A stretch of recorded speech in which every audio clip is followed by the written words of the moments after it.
Muy buenas tardes. Hoy hemos titulado un mensaje bíblico, un mensaje maravilloso que comenzará relatando la forma como el hombre cayó de la gracia de Dios en Adán.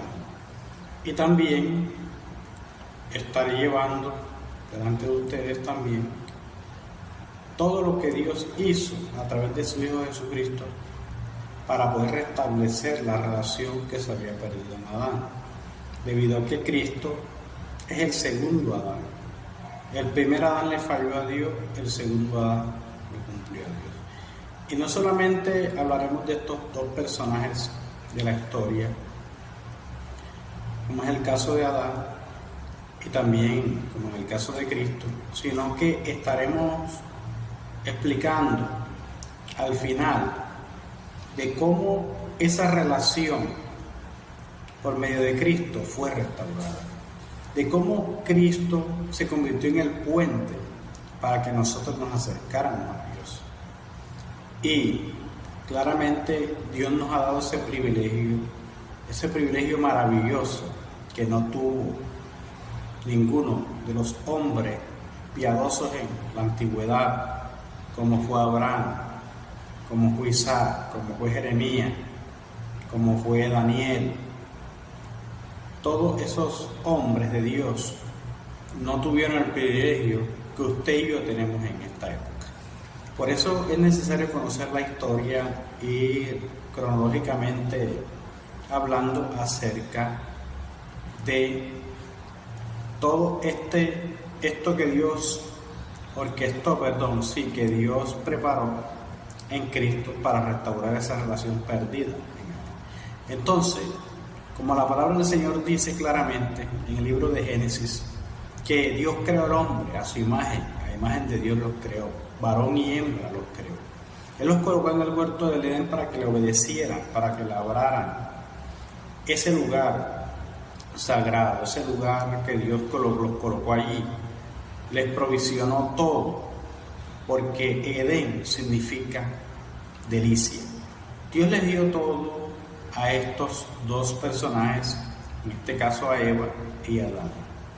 Pero lastimosamente cayeron de la gracia de Dios, lastimosamente perdieron la comunión con Dios. Y eso no era lo que Dios quería, perder la comunión con ellos, o que ellos perdieran la comunión con Dios. Dios siempre ha querido tener un acercamiento con el hombre. Dios siempre ha querido estar cerca del hombre, pero Adán y Eva se alejaron de Dios. Como nosotros a través de la historia vemos, a través de la Biblia, dice la palabra del Señor en el libro de Génesis, que Dios colocó un árbol en el huerto del Edén. Dios le dijo claramente a Adán y Eva que de ese árbol no debían comer. De todo árbol debían comer, pero de ese árbol no debían comer. Y el hombre y la mujer desobedecieron esa orden. Dice la palabra del Señor que Eva tuvo una conversación con la serpiente, con Satanás, con la serpiente, y él incitó, engañó a Eva a comer del fruto prohibido. Una vez Eva comió de ese fruto prohibido, dice la Biblia que le dio también a Adán. No es como muchos dicen, que fue que ellos tuvieron relaciones sexuales y que eso fue el pecado. No, las relaciones sexuales no son pecados, siempre y cuando sean dentro del vínculo permitido por Dios. De manera que Dios les había dicho al principio que se multiplicaran, que se fructificaran. Claramente les había dado a entender que tuvieran muchos, pero muchos hijos. Entonces, ese mito que la gente comenta y la gente dice, ese no es la realidad. Por lo tanto, ellos pecaron contra Dios, comieron del fruto prohibido, y Dios le había dado la sentencia anterior que si ellos comían de ese fruto, automáticamente iban a morir. Pero muchas personas se preguntan por qué ellos no murieron, y algunos hasta llegan a pensar que Dios no dijo la realidad en cuanto a que iban a morir. Claramente no era una muerte física, Claramente era una muerte espiritual. Y por consiguiente iba a venir la muerte física, porque Dios le dijo, cuando le dijo que no comieran del árbol, dice que el día que de él comieras, ciertamente morirás. Pero ¿qué significa la muerte? La muerte significa separación.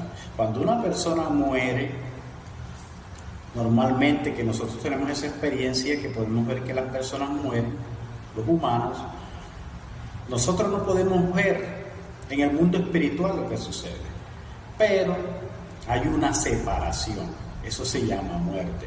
Automáticamente su alma se desprende de su cuerpo. El alma es la propia personalidad del hombre, el alma es la propia vida del hombre, porque en él es donde están las emociones, en él es donde está la mente, en el alma es donde está la voluntad. Simplemente el cuerpo es un estuche, por decirlo así. Usted toma un guante y mete su mano y usted mueve ese guante, y a simple vista se puede ver que el guante es el que se mueve, pero dentro de ese guante hay algo, que es la mano, la que hace todo el movimiento para que ese guante se mueva. Pues así sucede con nosotros. El hombre está constituido por tres partes: por el alma, por el cuerpo y por el espíritu. Y de forma rápida explicaremos estos tres elementos. El cuerpo es la parte visible de todo ser humano. Es donde operan los sentidos. Los 5 sentidos están en el cuerpo. Es lo que nos hace tener comunión, lo que nos hace tener interacción, por decirlo así, con el mundo físico. El cuerpo es el que permite tener comunicación por medio de la vista, de los sentidos de la vista, del olfato, de la boca, del oído, de la piel, el tacto. Todos estos sentidos del gusto, todos estos sentidos están en el cuerpo. Eso es lo que nos hace estar conscientes de un mundo físico. Entonces, hay muchas personas que piensan que solamente nosotros somos cuerpo, que únicamente el cuerpo es todo el ser humano, pero no, dentro del cuerpo hay hay dos elementos más dentro del cuerpo, que es el alma. La mente está constituida, el alma está constituido por la mente, por la voluntad y las emociones. Estos tres elementos que hacen parte del alma es la mente, la voluntad y las emociones. Es aquello que nosotros expresamos por medio del cuerpo, pero en realidad eso viene del alma. Cuando usted está triste, cuando nosotros estamos tristes, cuando nosotros experimentamos una emoción, cuando nosotros pensamos, generalmente quien genera esos pensamientos, generalmente quien genera esas emociones es el alma.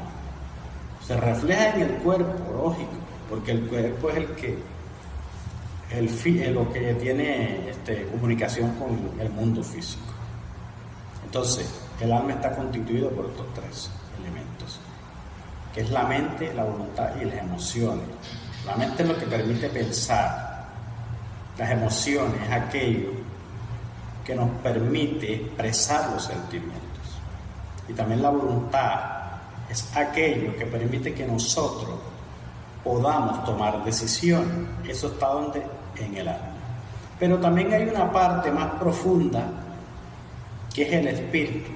El espíritu está constituido por tres partes también, que es la intuición, que es la conciencia y la comunión.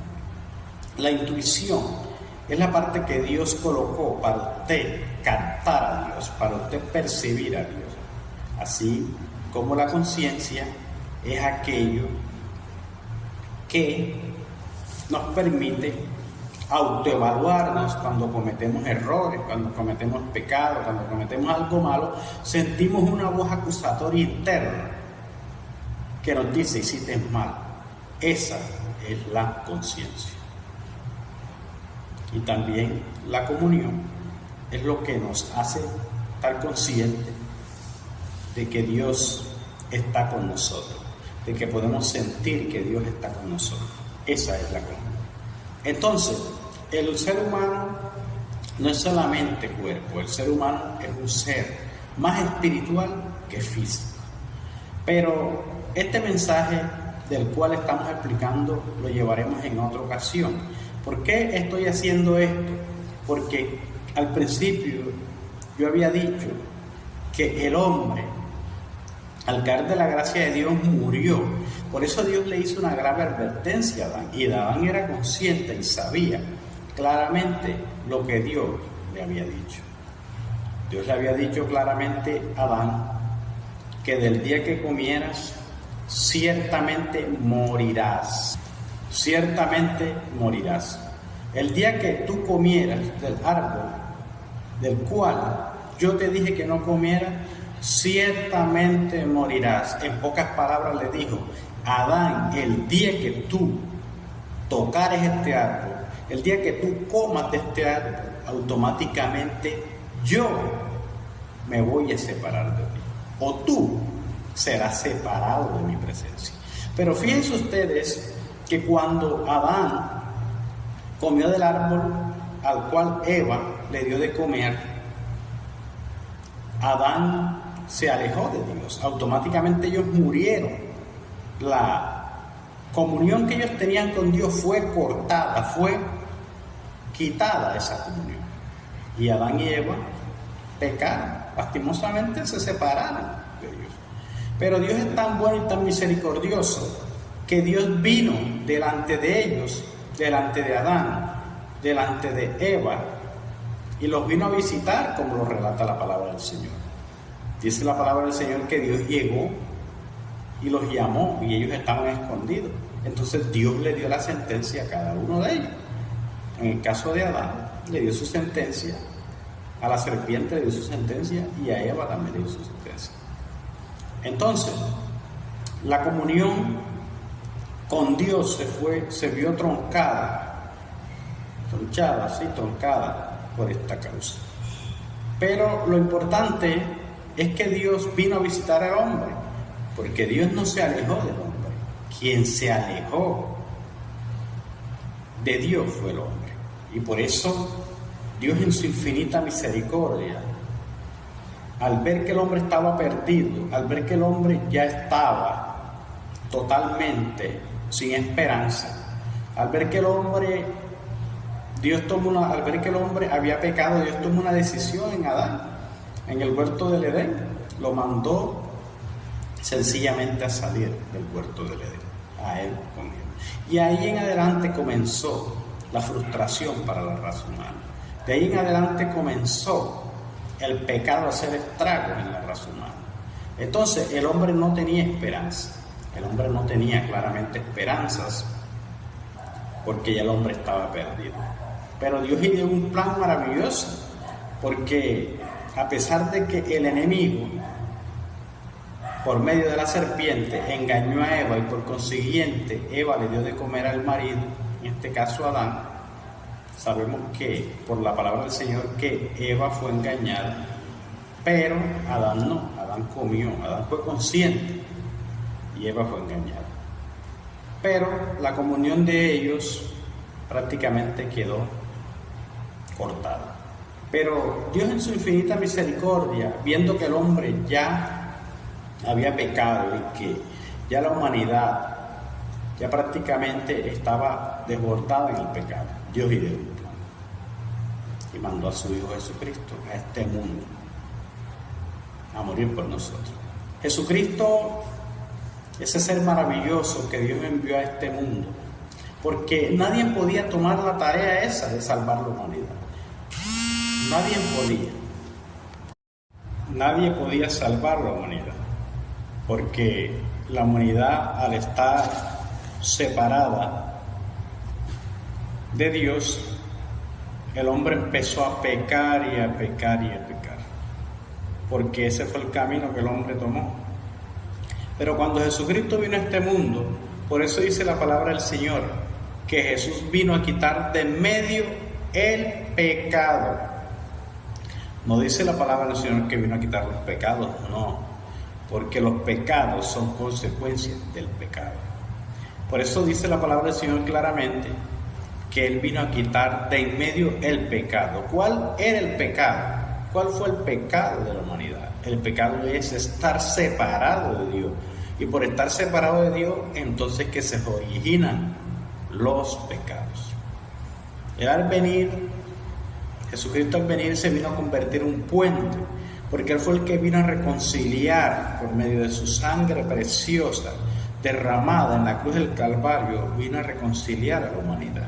La humanidad estaba separada de Dios, claro está, porque Adán y Eva hicieron que la humanidad quedara separada de Dios.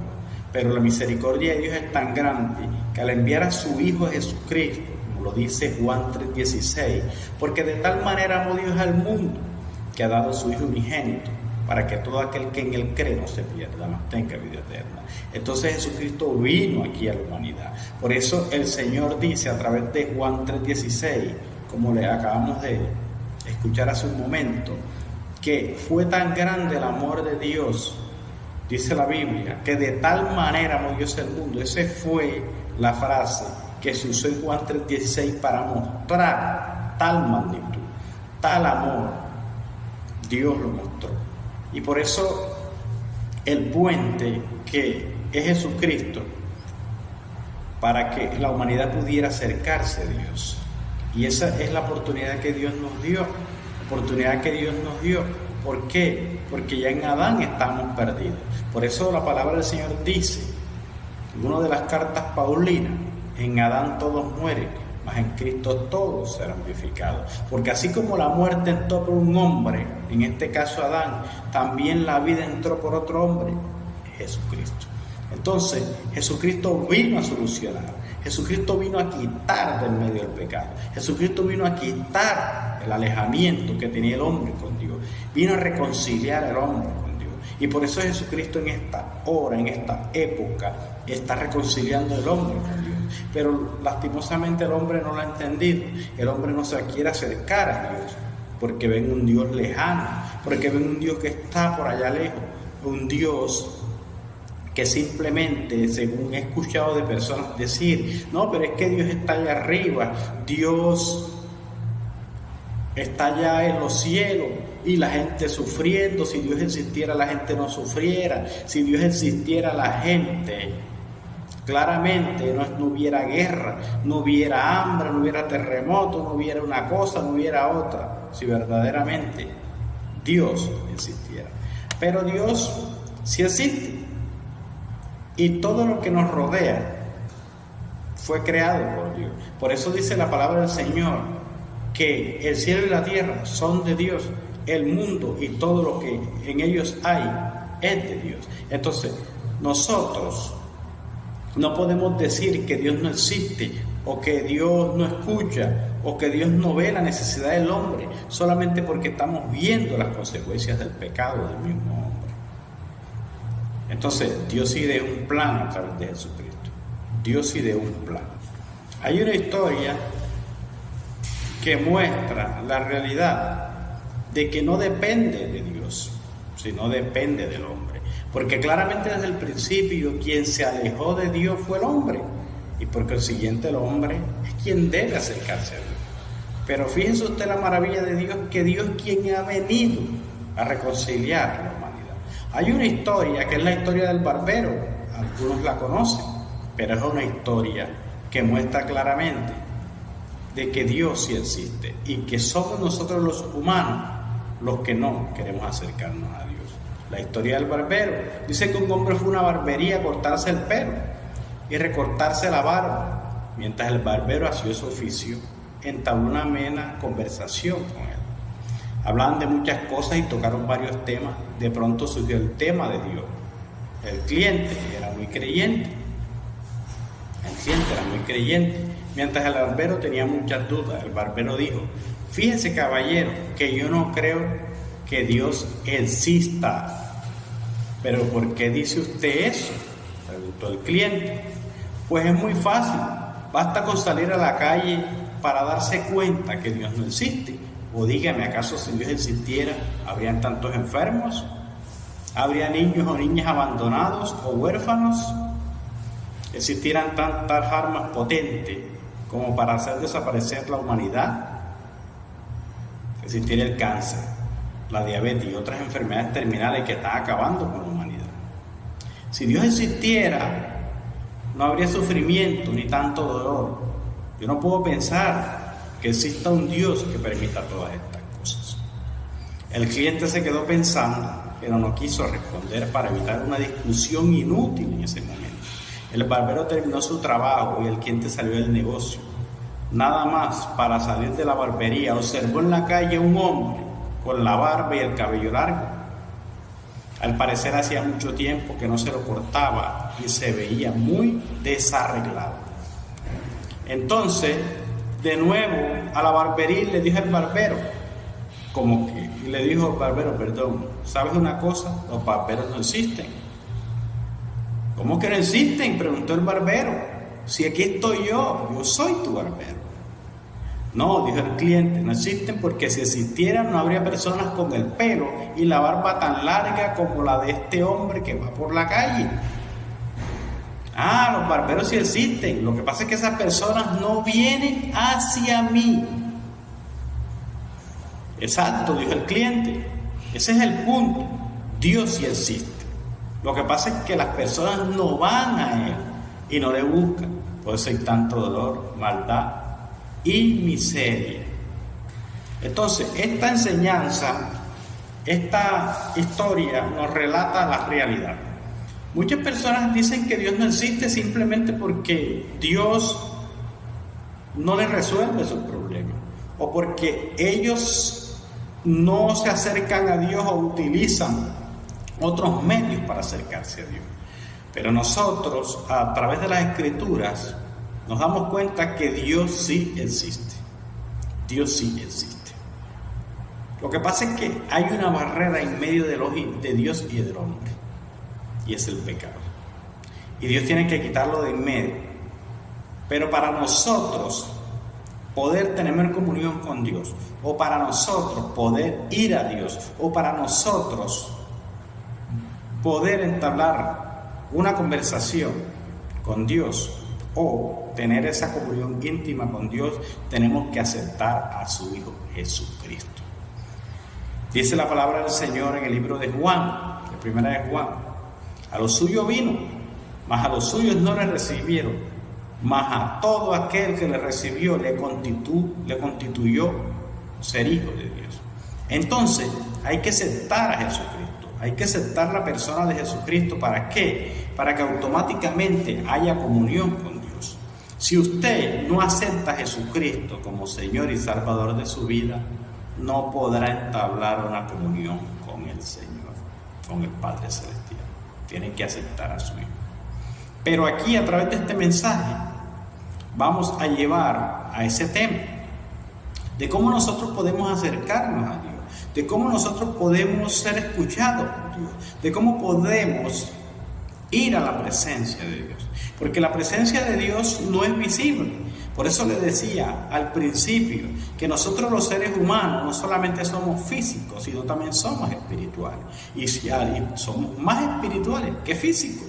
Porque físicamente solamente tenemos el cuerpo, pero espiritualmente tenemos el alma y tenemos el espíritu. Es decir, que hay dos elementos más que uno solo, en este caso del cuerpo.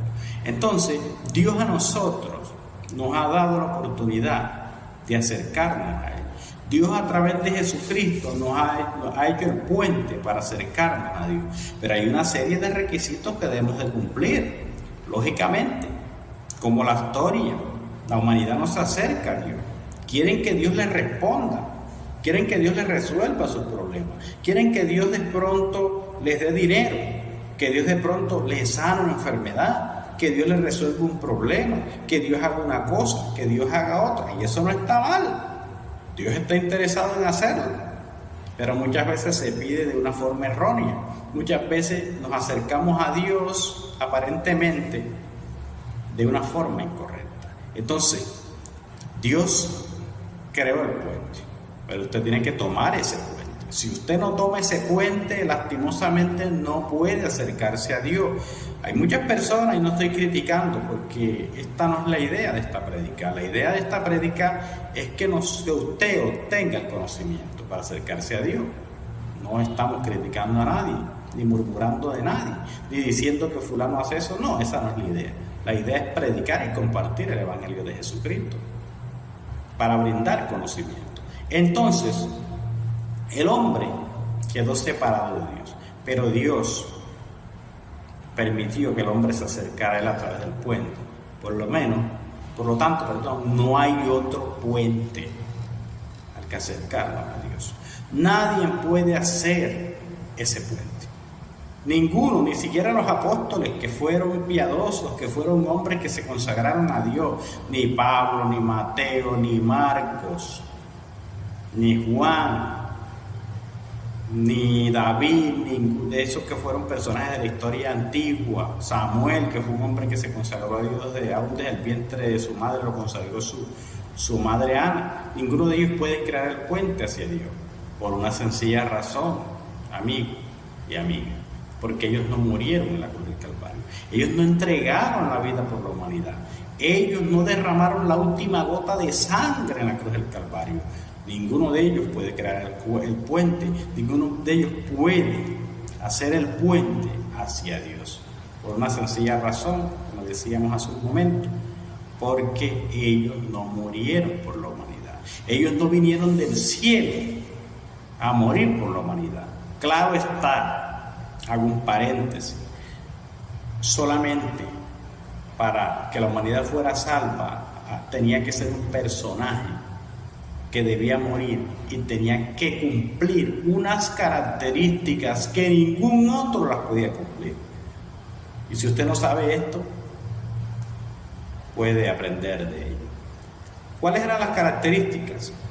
Que la persona que debía morir por la humanidad debía ser 100% humano y 100% espiritual. El único ser que pudo cumplir ese requisito fue el Señor Jesucristo.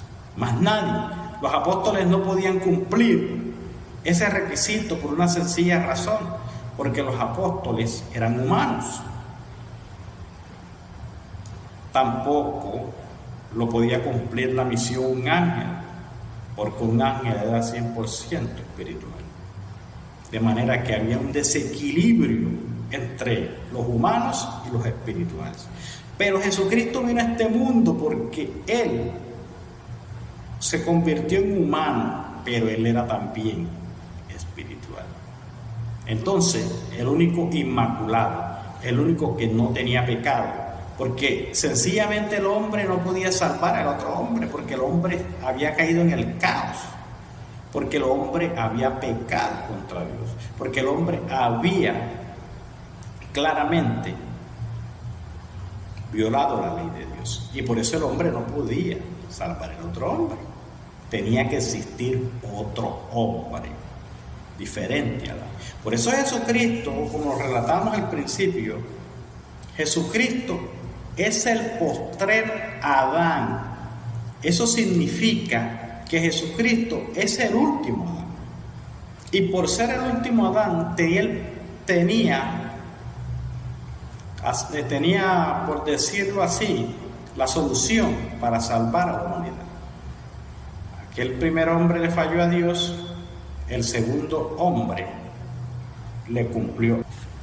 Entonces, como el último hombre fue quien le cumplió a Dios, permitió que ingresara a la humanidad la gracia. La gracia es ese regalo inmerecido de Dios. Dios nos regaló a nosotros la salvación, fue por gracia, no porque usted o yo le hayamos caído bien a Dios, no, simplemente no por eso, sino fue porque Dios le plació en darnos la gracia, le plació darnos la salvación, sí, la salvación, claramente. En el libro de Romanos 5:12 dice: por tanto, como el pecado entró en el mundo por un hombre, y por el pecado la muerte, así la muerte pasó a todos los hombres, por cuanto todos pecaron. Es decir, que cuando Adán introdujo el pecado a la humanidad, automáticamente todos los hombres quedaron siendo pecadores. El pecado pasó de generación en generación. Dice en el Romano 5:15: pero el don no fue como la transgresión, porque si por la transgresión de aquel, es decir, Adán, uno murieron los muchos, abundaron mucho más para los muchos la gracia y el don de Dios por la gracia de un hombre, Jesucristo. Es decir, que la gracia fue mayor, la misericordia de Dios fue mayor para con la humanidad. Pues si por la transgresión de uno solo reinó la muerte, muchos más reinarán en vida por nosotros, Jesucristo. Entonces, las Escrituras son claras en relatar y decir claramente que Jesucristo fue aquel segundo Adán, fue aquel que permitió que la humanidad pudiera salvarse. Ahora usted se preguntará, y nosotros, muchos se preguntarán, pero ¿por qué el hombre se tiene que salvar? ¿Por qué el hombre tiene que salvarse? Si claramente nosotros somos humanos, ¿y de qué nos salvamos? Pronto algunos se preguntan. Sencillamente, nosotros tenemos que ser salvos, porque nosotros no somos solamente físicos. Tenemos un alma, escuche bien, un alma, como explicábamos al principio, un alma que está constituido por un elemento importante, que es la voluntad. Dios a nosotros no nos creó como un ser autómata. Dios no nos creó como un ser autómata. Es decir, a Dios le hubiese placido, ¿y quién iba a soportar o resistir su voluntad? Si Dios a nosotros nos hubiese hecho como un ser autómata, es decir, nos hubiese hecho como un robot. Un robot, usted le ordena y él le obedece. Por lo menos un ejemplo, tenemos un teléfono celular, vamos allá al teléfono celular, colocamos y ponemos el dedo así sobre el icono de YouTube y nos lleva a YouTube. Eso es generar una orden, ejecutar una orden en el teléfono. Usted le dice al teléfono, llévame el icono de Facebook por medio del dedo, y le lleva el icono de Facebook. Usted escribe en el teclado lo que usted quiere mandar y lo manda, porque el teléfono es un robot. El teléfono es un elemento que obedece las instrucciones que usted le da. Entonces, Dios no nos hizo a nosotros como un ser autómata. No nos hizo como un ser autómata. Cuando yo estaba diciendo, disculpen, que el teléfono es un robot, no significa de que sea un robot como los que nosotros, para hacer ese paréntesis, los que nosotros vemos de un ser que se parece a un humano. No. Robot significa que está automatizado para que cuando usted le dé una orden, él le obedezca. Por eso. Entonces, Dios ideó un plan, como decía, Dios ideó un plan. Y ese plan fue que mandara a Jesucristo a morir por nosotros en la cruz del Calvario. Por eso, nosotros no somos salvos porque hagamos buenas obras y nos vamos a ganar la salvación por las buenas obras. No, esas se tienen que hacer. Pero ahorita necesitamos la salvación espiritual. Entonces, ¿por qué nosotros tenemos que ser salvos? Para retomar ese tema, ¿por qué tenemos que ser salvos? Sencillamente porque somos seres espirituales y nosotros tenemos una parte dentro de nuestro cuerpo, dentro de nuestro ser, algo que se llama el alma. El alma, que está constituida por la propia personalidad del hombre, que es la mente, la voluntad y las emociones. Esa alma es donde está algo importante que se llama voluntad. Ahí en esa alma es donde usted y yo un día le daremos cuentas a Dios, donde un día le diremos a Dios, o Dios nos preguntará a nosotros, a ver qué hizo usted mientras estaba en la tierra. Y aquí, en esta tierra hay dos reinos, el reino de Dios y el reino de las tinieblas, el reino de Satanás y el reino de Dios. Aquí no hay tres reinos, ni hay uno solo, aquí hay dos. Entonces, automáticamente, si usted no obedece a uno, obedece al otro. Esto no podemos obedecer a dos. Obedecemos a uno o obedecemos al otro. Y como tal, el cielo y el infierno. Entonces, tenemos que escoger uno de los dos. Si usted y yo obedecemos a Dios, si usted y yo le servimos a Dios, si usted y yo le entregamos nuestra alma a Dios, automáticamente al morir, cuando ya el alma se desprenda de nuestro cuerpo, nos vamos con Dios. Por una sencilla razón y por una razón. ¿Por qué? Porque le obedecimos a Dios. Pero si en caso contrario desobedecemos a Dios, no le servimos a Dios, no buscamos de Dios, ignoramos a Dios y nos deleitamos en el pecado, nos deleitamos en todo lo que la carne nos dice y nos dicta, entonces también nos vamos para el bando contrario, nos iríamos para el infierno. No porque Dios haya creado el infierno para el hombre, no. El infierno fue creado para Satanás y sus ángeles y sus demonios, que no tienen esperanza.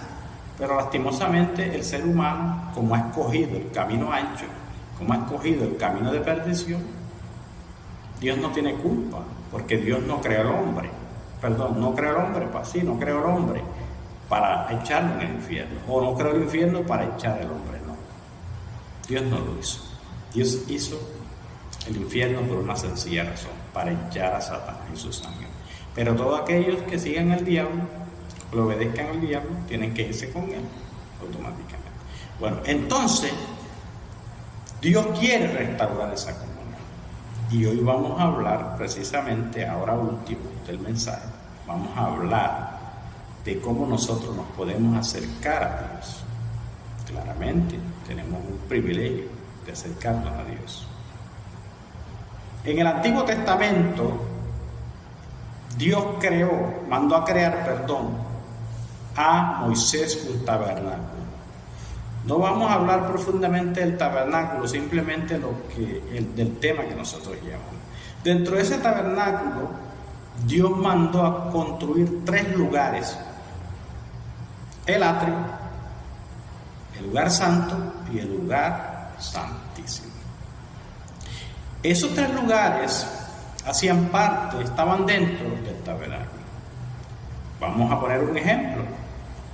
El atrio era el patio, el lugar santo era la sala y el lugar santísimo era el cuarto. Para hacerlo más entendible en esta prédica, entonces Dios mandó a construir estos 3 lugares, pero el lugar más importante de estos 3 es el lugar santísimo. El lugar santísimo era donde estaba la presencia de Dios, donde estaba el arca del testimonio. El arca del testimonio fue un arca que Dios mandó a construir como testimonio para que le mostrara a la humanidad que el que tenía el arca tenía la presencia de Dios. Esa arca estaba en el lugar santísimo, allí estaba la vara de Aarón. No vamos a profundizar sobre esto porque hay muchas personas que no lo entienden. Pero entonces, ¿a qué quiero yo llegar con esto? Entre el lugar santísimo y el lugar santo había algo que se llamaba velo. Así como nosotros vemos en las casas, naturalmente, que entre el cuarto y la sala siempre hay algo, hay una cortina. Pues el velo es una cortina, así, claramente. Esa cortina impide aquí en las casas que las personas que entren a la sala puedan ver el interior del cuarto, por una sencilla razón, porque el cuarto es algo bastante privado y por eso le ponen una sábana, le ponen un velo, le ponen una puerta, lo que sea, pero es privado. Eso es para cuando las personas visiten, como usted y yo sabemos, para qué funciona esa sábana. Pues en aquel entonces sucedía lo mismo. Y para ingresar a la presencia de Dios solamente tenía que hacerlo una sola persona, instituida por Dios, seleccionada por Dios para entrar a ese lugar santísimo. Se llamaba el sumo sacerdote. El sumo sacerdote ingresaba a ese lugar para pedir por los pecados del pueblo y por sus propios pecados. Primero por los de él se purificaba y después ingresaba a orar por los pecados del otro. Por eso es que nosotros, para hacer un paréntesis, antes de nosotros orar por los demás, primero tenemos que orar por nuestros pecados. Primero tenemos que ser limpiados, primero tenemos que ser emblanquecidos, primero tenemos que ser lavados en el Espíritu para poder orar por los demás, porque así es que el sumo sacerdote y todo lo que se hacía en el Antiguo Testamento es sombra de lo que había de venir. Hay un detalle muy importante, que ese lugar santísimo solamente entraba un solo hombre. Mire usted cuántas restricciones había en la humanidad antes. Mire usted que nadie podía tener comunión con Dios en esa época. Nadie podía ingresar a la presencia de Dios. Qué hermoso, ¿verdad? Nadie. Qué cosa desastrosa en esa época. Pero ahora tenemos un privilegio, que nos podemos acercar a Dios directamente. Y eso lo vamos a hacer. Eso es lo hermoso, lo que Dios hace de esta prédica. Lo hermoso, que Dios nos está dando una oportunidad ahora de ingresar, de acercarnos a Dios. Pero, como en el Antiguo Testamento ingresaba un solo hombre, porque no estaba permitido que nadie ingresara a ese lugar. Si una persona ingresaba a ese lugar sin autorización, automáticamente moría. Automáticamente su cuerpo, su alma moría. O sea, prácticamente moría la persona. Pero el sumo sacerdote, como estaba ordenado por Dios, entonces podía entrar directamente. Y vamos a colocar un ejemplo en el Nuevo Testamento para que usted vaya entendiendo claramente lo que yo doy a entender. En el libro de Lucas, capítulo 1, versículo 5, vamos a leer estos versículos porque estos versículos nos van a aclarar ya en el Nuevo Testamento claramente lo que tenía que hacer el pueblo. ¿Para qué? Para poder tener razones de Dios o para tener algo que Dios le dijera. Mire, en el libro de Lucas 1.5 dice: hubo en los días de Herodes, rey de Judea, un sacerdote llamado Zacarías. Escuche bien, era un sacerdote de la clase de Abías. Su mujer era de las hijas de Aarón y se llamaba Elizabeth. Ambos eran justos delante de Dios. Escuche bien, eran justos delante de Dios y andaban irreprensibles en todos los mandamientos y ordenanzas del Señor. Es decir, eran obedientes en todo a Dios, pero no tenía hijos porque Elizabeth era estéril y ambos eran ya de edad avanzada. Aconteció lo que vamos a aprender. Aconteció que ejerciendo Zacarías el sacerdocio delante de Dios según el orden de su clase, conforme a la costumbre del sacerdocio, le tocó en suerte ofrecer el incienso entrando en el santuario del Señor. El santuario era el lugar santísimo, allí es donde Dios había constituido. Y toda la multitud del pueblo estaba afuera y orando a la hora del incienso. Vamos a hacer un paréntesis. Fíjese usted que cuando Zacarías entró, ¿dónde estaba el pueblo?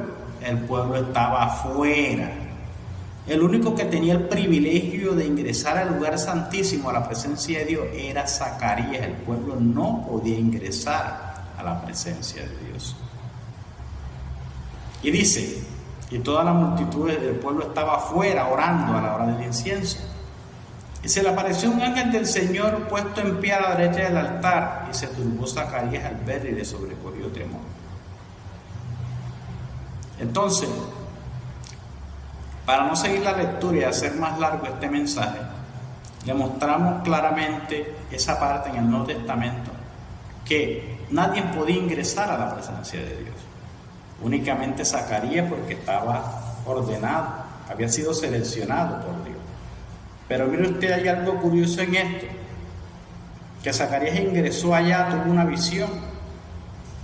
Allí lo relata, que fue para decirle que iba a nacer Juan el Bautista. Pero, ¿qué nos da a entender esto? Que el pueblo estaba afuera esperando que Zacarías saliera, de allá del santuario, porque nadie podía ingresar, solamente Zacarías. ¿Y quién estaba afuera? El pueblo.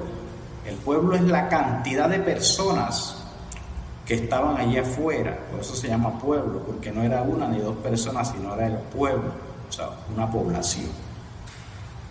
Entonces, ¿qué sucedió con Zacarías? ¿Qué pasó con Zacarías? Zacarías quedó mudo, porque él no creyó lo que el ángel le había dicho, entrando al lugar santísimo. Era algo grave. Pero sin embargo, lo que nosotros damos a entender es ver cómo había restricciones para acercarnos a Dios. Ver cómo había unas restricciones terribles. El pueblo tenía que quedarse afuera porque no podía ingresar al lugar santísimo. Tenía que esperar que el sumo sacerdote o el sacerdote que estaba constituido por Dios saliera y le comunicara lo que Dios había dicho, como más adelante dice, que le dijo acerca de un hijo que iba a nacer y que puso en una tablilla anotado, llamado Juan. Pero esa comunión del hombre, Dios la restauró por medio de Jesucristo. Entonces, nosotros tenemos entrada libre al lugar santísimo. Tenemos entrada libre al lugar santísimo. ¿Por qué? Porque Jesús abrió un camino y lo vamos a ver ahora.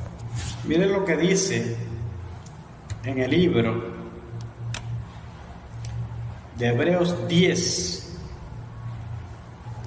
11 dice: y ciertamente todo sacerdote está día tras día ministrando y ofreciendo muchas veces los mismos sacrificios que no pueden quitar los pecados. Pero Cristo, habiendo ofrecido una vez para siempre un solo sacrificio por los pecados, se ha sentado a la diestra de Dios. De ahí en adelante esperando hasta que sus enemigos sean puestos por estrado de sus pies, porque con una sola ofrenda hizo perfectos para siempre los santificados. Entonces Jesucristo ofreció una sola vez, porque en el Antiguo Testamento, para que Dios perdonara nuestros pecados, había que hacer unos sacrificios.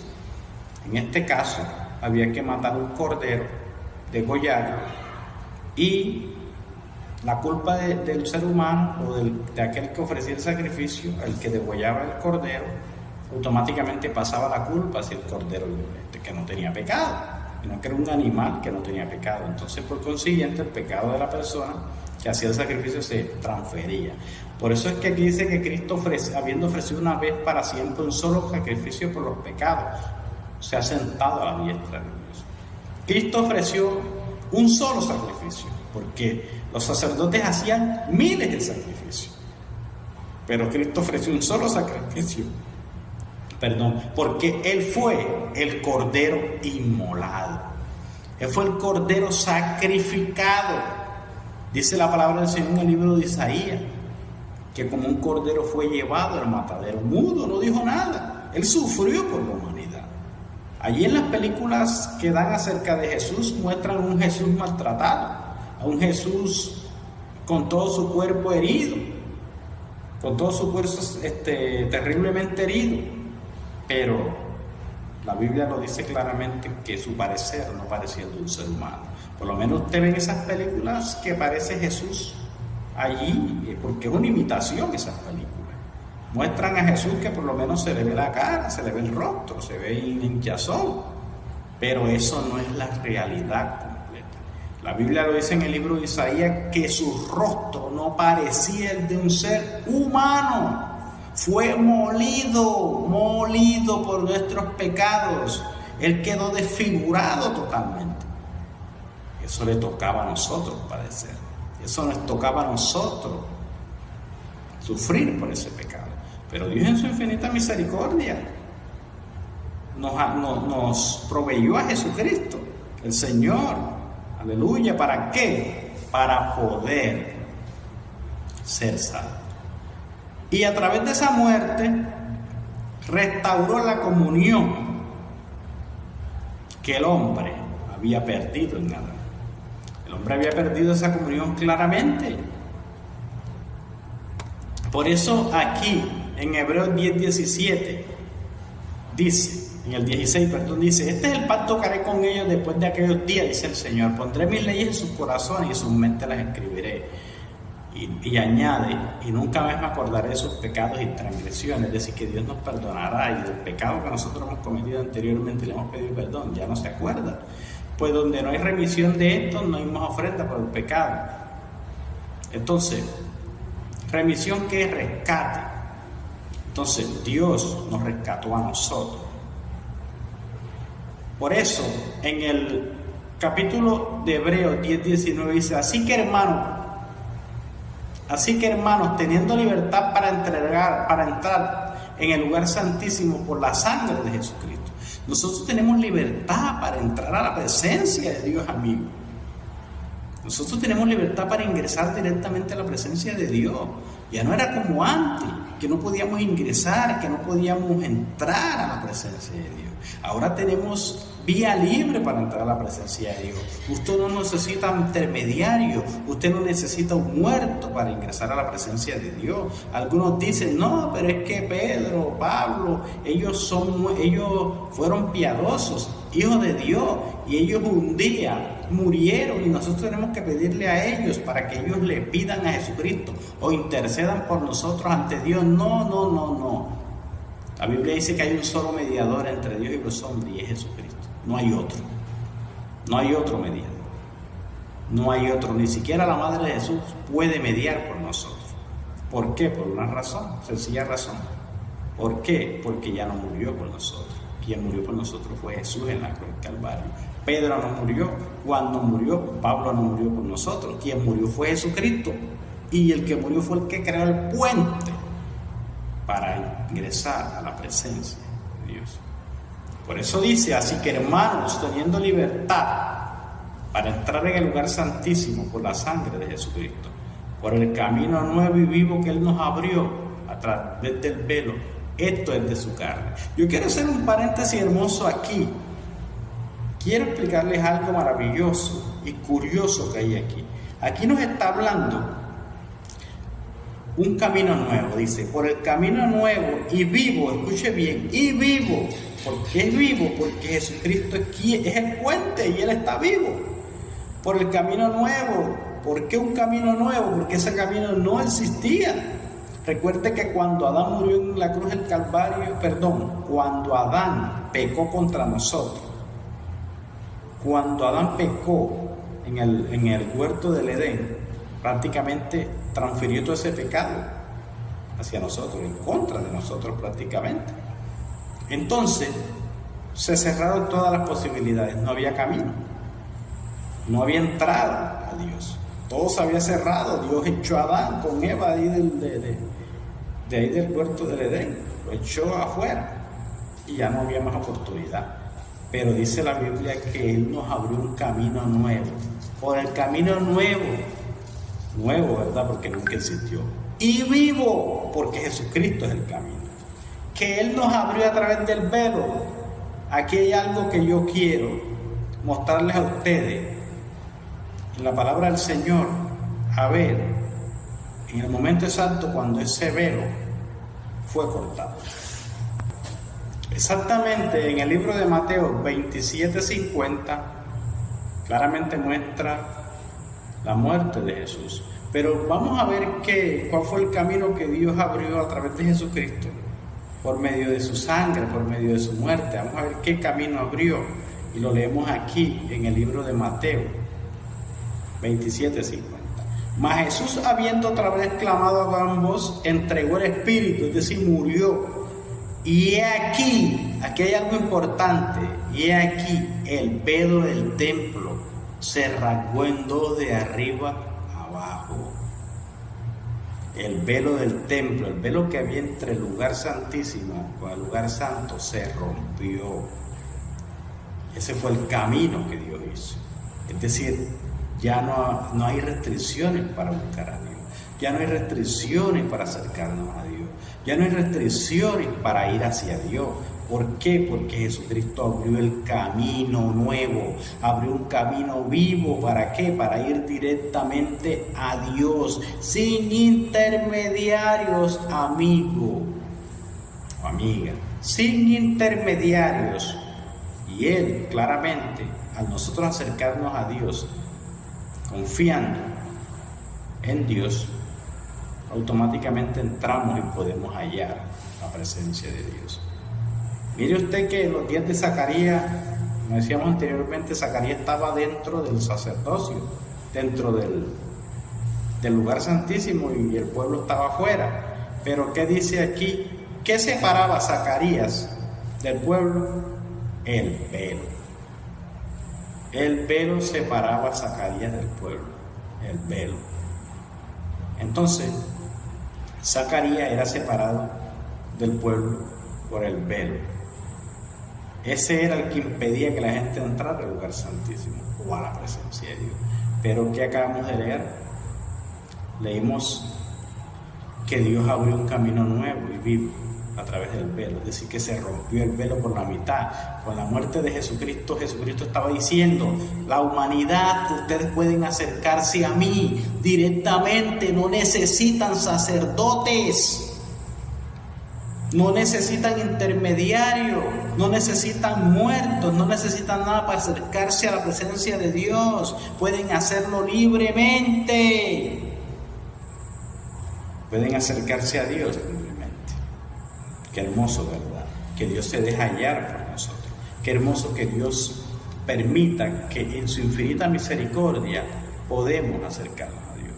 Pero, usted dice, algunos me dirán, pero usted dice que nos podemos acercar a Dios libremente. Pero hay que cumplir una serie de requisitos. Como todo que Dios ofrece, lógico, Dios pone unos requisitos o unas condiciones. Unas condiciones. Y las relata más adelante el apóstol Pablo. Mire que leemos desde el 19, versículo 19. Así que, hermanos, teniendo libertad para entrar en el lugar santísimo por la sangre de Jesucristo, por el camino nuevo y vivo que Él nos abrió a través del velo, esto es de su carne, y teniendo un gran sacerdote sobre la casa de Dios. ¿Quién es el sacerdote? Jesucristo. Acerquémonos, escuche los requisitos y las condiciones. Acerquémonos con corazón sincero, en plena certidumbre de fe, purificados los corazones de mala conciencia y lavados los cuerpos con agua pura. Está bien, para usted acercarse a Dios tiene que cumplir unos requisitos. No es que yo esté diciendo, no, pueden acercarse a Dios libremente. Claro que es así, lo estoy diciendo. Pero que hay que cumplir una serie de condiciones que no son imposibles ni difíciles de cumplir. Hay una primera condición que Dios nos dice, que el apóstol Pablo nos dice, Dios nos dice a través del apóstol Pablo: está bien, puede entrar a la presencia de Dios libremente. Las 24 horas del día está la presencia de Dios vigente para usted y para mí. Pero hay que cumplir una serie de condiciones. Aquí dice: acerquémonos con corazón sincero. Ese es el primer requisito. ¿Qué es un corazón sincero? Un corazón aquel que se desnude delante de Dios. Aquel que le diga: Señor, yo he pecado contra ti. Yo reconozco que soy débil con tal vicio. Yo reconozco que a mí me llama la atención todavía este vicio, Señor.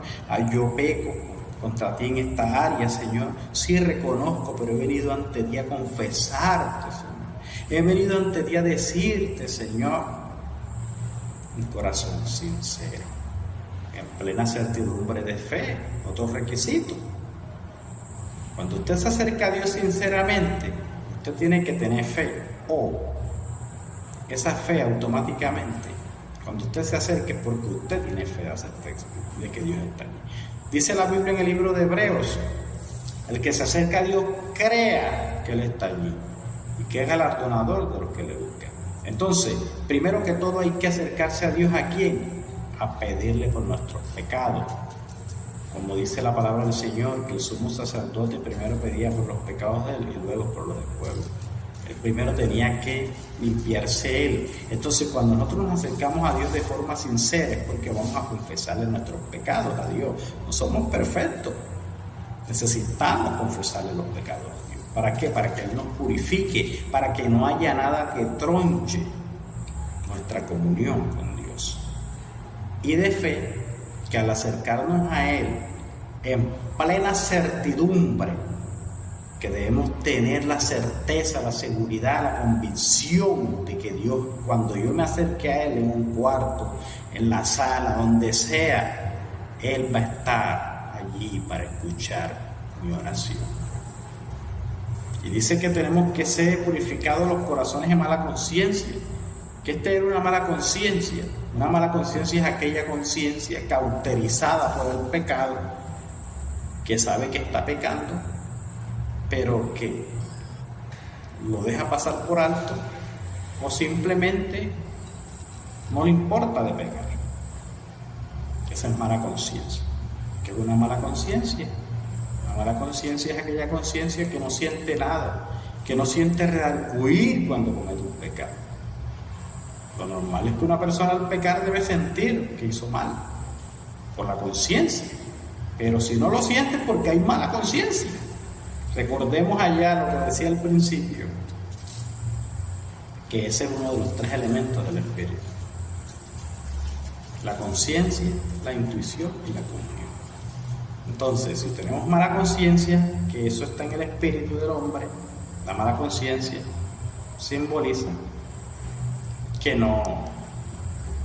que pecamos y no sentimos nada, ya estamos cauterizados, tenemos la conciencia cauterizada. ¿Qué es cauterizada? Cauterizada es como un ejemplo. Usted tiene una herida, la herida, usted se hizo una herida, usted se le curó. Esa herida usted ve que está, pero no siente nada, pero ahí está la herida, no siente dolor ni siente nada. Esa es una herida que está cauterizada. Entonces, Dios no quiere que nosotros estemos cauterizados, que tengamos el problema ahí, que no lo sintamos. Y dice, y lavado los cuerpos con agua pura. ¿Qué simboliza el agua?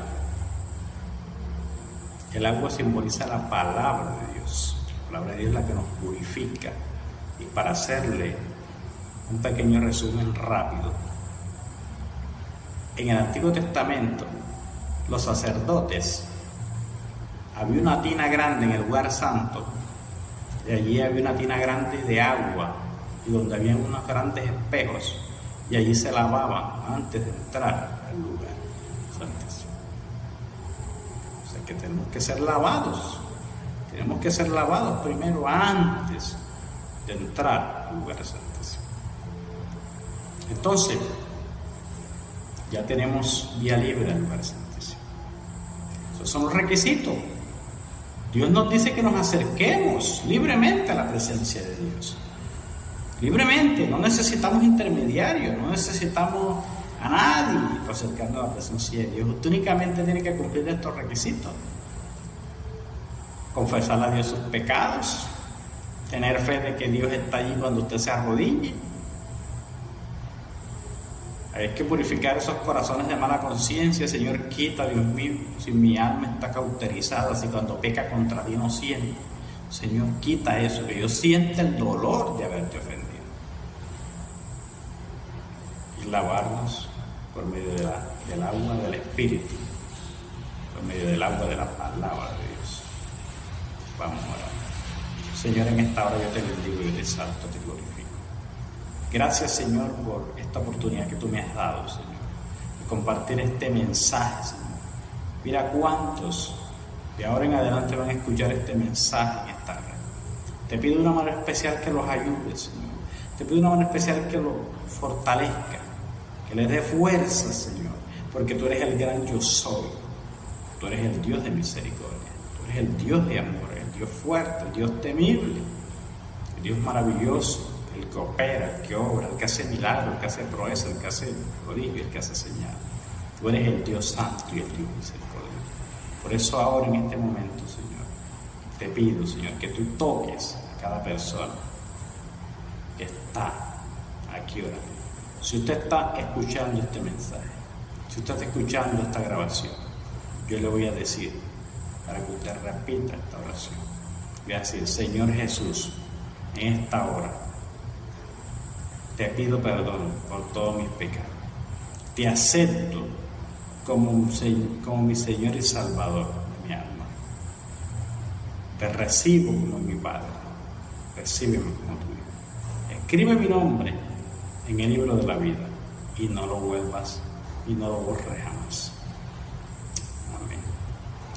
Gracias, Señor, por estas almas que oraron. Gracias por estas almas, Señor, que te aceptaron. Permite que puedan sentir tu presencia, Señor. Permite que puedan sentir tu presencia, Padre. pueden experimentar esa grandeza tuya, Señor, pueden sentir ese gozo, Señor, pueden sentir ese refrigerio que solo tú puedes brindar y que nada de este mundo lo puede brindar. Muchas gracias, Señor, por estas almas que sentirán un toque de tu Espíritu para que vean, Señor, que tú eres real. Gracias, Padre. Amén.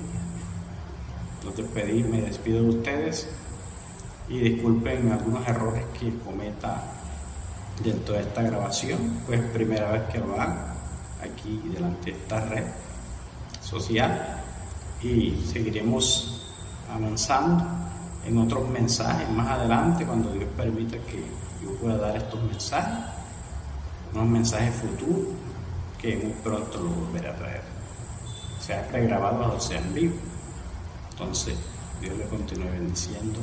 Espero que se suscriban, espero que den like, comenten, porque estos mensajes son para edificación de todos nosotros, no es para crítica ni para nada, sino para una solución que todos necesitamos. Dios los bendiga.